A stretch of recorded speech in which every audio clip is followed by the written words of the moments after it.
La joie de l'évangile remplit le cœur et toute la vie de ceux qui rencontrent Jésus. Ceux qui se laissent sauver par lui sont libérés du péché, de la tristesse, du vide intérieur, de l'isolement. Avec Jésus-Christ, la joie naît et renaît toujours. Une joie qui se renouvelle et se communique. Le grand risque du monde d'aujourd'hui, avec son offre de consommation multiple et écrasante, est de sombrer dans une tristesse individualiste, issue d'un cœur bien installé et avare, de la recherche maladive de plaisir superficiel, de la conscience renfermée sur elle-même. Quand la vie intérieure se ferme sur ses propres intérêts, il n'y a plus de place pour les autres. Les pauvres n'entrent plus. On n'écoute plus la voix de Dieu. On ne jouit plus de la douce joie de son amour. L'enthousiasme de faire le bien ne palpite plus. Même les croyants courent ce risque, certains est permanent. Beaucoup y succombent et se transforment en personnes vexées, mécontentes, sans vie. Ce n'est pas le choix d'une vie digne et pleine. Ce n'est pas le désir de Dieu pour nous. Ce n'est pas la vie dans l'esprit qui jaillit du cœur du Christ ressuscité. J'invite chaque chrétien, en quelque lieu et situation il se trouve, à renouveler aujourd'hui même sa rencontre personnelle avec Jésus-Christ, ou au moins à prendre la décision de se laisser rencontrer par lui, de le chercher chaque jour sans cesse.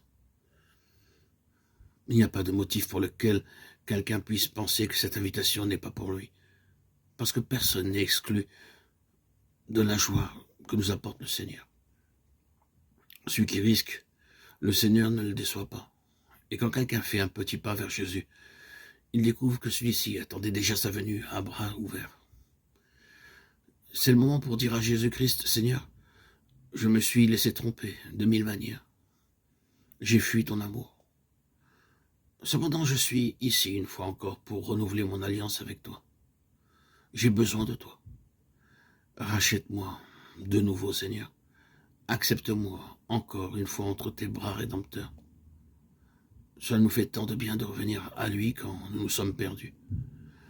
J'insiste encore une fois, Dieu ne se fatigue jamais de pardonner. C'est nous qui nous fatiguons de demander sa miséricorde. Celui qui nous a invités à pardonner 70 fois, 7 fois, Matthieu 18, 22, nous donne l'exemple.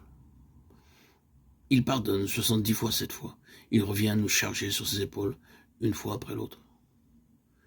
Personne ne pourra nous enlever la dignité que nous confère cet amour infini et inébranlable. Il nous permet de relever la tête et de recommencer, avec une tendresse qui ne nous déçoit jamais et qui peut toujours nous rendre la joie. Ne fuyons pas la résurrection de Jésus.